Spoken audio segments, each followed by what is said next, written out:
How's she going, boys? Mike here. Welcome back to Grampie's workshop. We have a repair video scheduled for today. I have a snowblower. It's an old snowblower made up of a bunch of different parts that been, from broken down snowblowers here and there. Anyways, I managed to cobble them all together and make one blower work out of it, but there's some problems with this blower. But the problem we're going to look at today is on the snowblower there's one lever that's for traction that makes it track along in the snow, and another lever that you squeeze down to make the auger go. When you let the traction lever go, then the auger lever should also release. Well, it doesn't on this snowblower, and that's what the problem is, and that's what we're going to fix. What happens is you pull, say, this side down and you're traveling along, and then when you want to blow snow, then you close this lever and the auger goes, and so that you can still turn your chute to adjust where the snow will fly, you can take your hand off that and it'll stay engaged to keep the auger going. That's a great tip, but when I let my traction go, the auger doesn't release. So we have to find out what's going on with that. Here I look at this mechanism, and there's a piece here that moves with the traction lever, and I think when that comes up it's supposed to release here to let this go, but for some reason it's not. There. It's hard to see here, it's even hard for me to see, but there's a little spring underneath it, and as this traction lever here, right now, that cam, if you can make that out, this cam right here, it's, say, horizontal with the ground, and when we release this lever, that cam moves up kind of like on a 45-degree angle, and that cam is supposed to push down on this spring, and watch what happens if see, when it pushes down on the spring, the auger lever will pop up. So it's just that cam is wore, not pushing down that spring enough, so we'll have to make a little adjustment on it. So here I'm working at this little the shaft. I took all this paraphernalia off the top here to try to get at, to see what's going on with this shaft here, to see if I can get it fixed up a little. This is just a plastic cam that goes on this shaft, and the plastic cam is worn, so that's what I'm digging into here, trying to find out what I can do to fix this up, beef that up a little bit. I'm going to try and take this arm off the side here, just to see if I can separate this. See how we make out.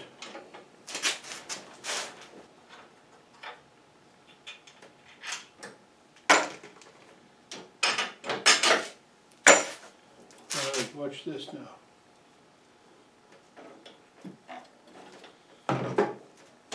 Okay, if you look in here, there's a shape molded into this plastic bushing that fits the end of this. This is a rounded, like an enlarged end on it, and it's got a flat side on it.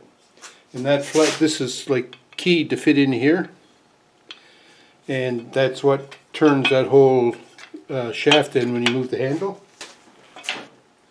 And it's the same on the other end. Let's take this out and show you here. You can see, or I hope you can see anyways, determine that there's a flat spot right there. So this is what I'm working on here, and this cam on the bottom of it pushes down on that little spring there, and that releases the clip that holds the auger handle down.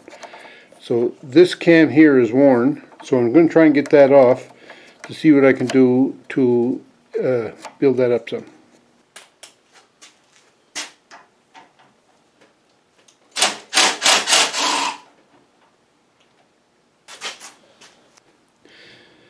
Okay, on this little cam here that unlocks the locking mechanism that holds the auger screw down, it's wore right here, you see that, right? So what I want to do is build that up somehow, and what I have is, I'm going to try anyways, Gorilla Glue. Of course, it's this, I forget what they call it, but anyway, you mix it with water, or you don't mix it with water, it cures with water. So I'm going to wet this, pour a big glob of this on, and when this hardens, it hardens kind of right hard and plasticky. And then once that hardens on there, I'm hoping at least I'll be able to just shave that off and reform that little ridge that's wore out. So that's what we're going to do.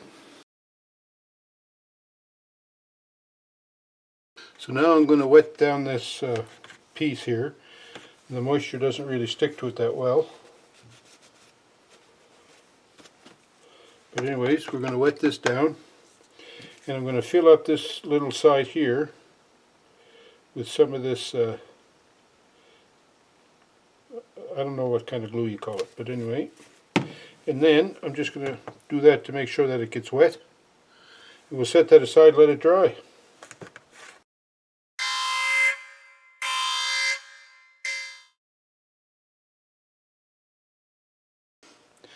So I'm going to try and put some epoxy on this worn cam here. So what I have is LePage's regular epoxy and the resin that goes with it. So I'm mixing that up here. I never have good luck with this epoxy business. I don't know whether I just can't do it or what the story is, but it says to mix this up for a minute. Equal amounts of both. And like I say, I never have good luck with it, but if anything, it'll just make some sort of build up on that cam, and that can't hurt but help. Anyway, I hope that's mixed enough. So now I'm just going to take this cam and put little amounts right on here. And I'm hoping this epoxy, when it dries like good and hard. We'll see what transpires out of all that mess. Alright, so here's our experiment. Like that epoxy, I never have good luck with epoxy. It's been over 24 hours, and I just pulled that stick off of there pretty easy. But yeah, it's like I have not enough hardener in it or something.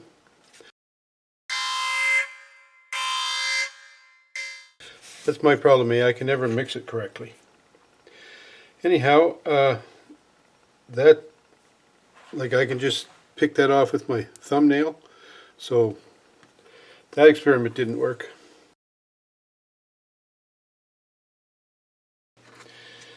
So in our continuing endeavor to try to build up this little cam here for our snowblower, since my epoxy didn't work, and it's been 2 days now and that's still tacky.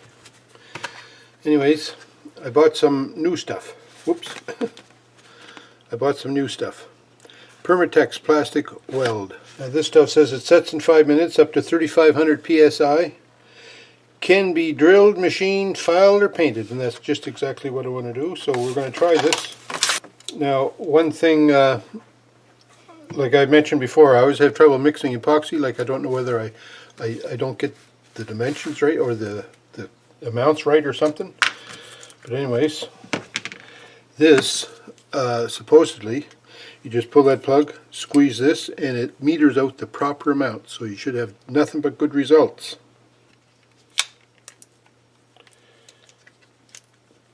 We just squeeze out equal amounts.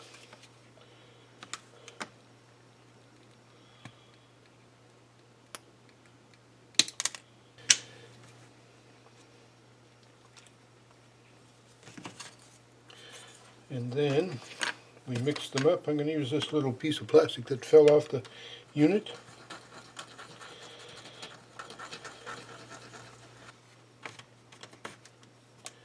I'm getting it all over me, so I guess I won't use that plastic stick. Go back to the wood. Okay, let's put some of this on here.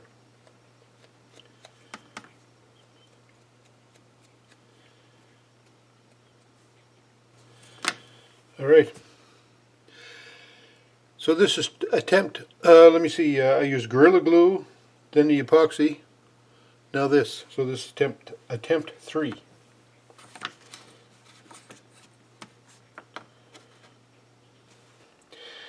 Alright, we're back here working on our little cam. And this Permatex plastic welder that I applied on there yesterday, it's pretty hard. I think this might be working.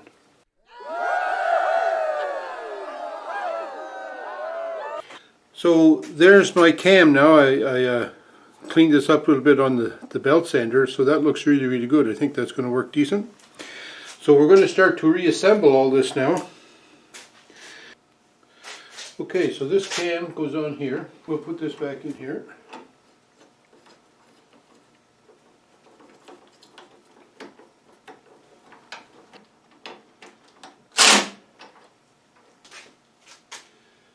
So there's the spring, and here's the cam. So what's going to happen now when this cam turns, it's going to move that spring down. Did you see that move down there? So this will come down, and it latches. But then as we turn this cam, it'll unlatch. And that's the way it's supposed to work. There, it's supposed to go in easily. And then that goes in here. Like that, and then this carriage bolt goes through the handle, something like that. And then we just tighten that up, and now we can test our mechanism here. So we're going along, traveling along, and we pull this handle down, and that engages the auger, and we don't have to hold that down. But when we release this handle, the auger should release as well. Oh, dandy. We fix that.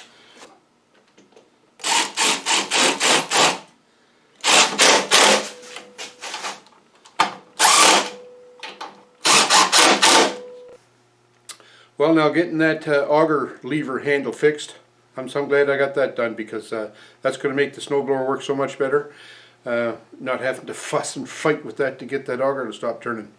So that's good. I'm glad I got that repaired. And I'm glad I found out a good epoxy to use. So anyone out there that's looking for a good epoxy, like if you have to, as long as the repair you're making doesn't need to be flexible, then this epoxy I think would be the cat's ass. It's Permatex plastic weld. Good epoxy. Alright, thanks for tuning in. Appreciate it. I hope you like this little video. My regular viewers that tune in so often and leave so many comments, I can't thank you enough for doing that. It's amazing that you take the time to watch my channel the way you do. So thanks very much for doing that. And if you're new, if this is your first time in the channel, welcome. I'm sure glad you dropped by. I hope you thumbs up me, and I hope you subscribe. In the meantime, everyone, take care of yourselves. Don't forget, we have to watch out for what's going on outside and around us. In the meantime, we'll talk to you.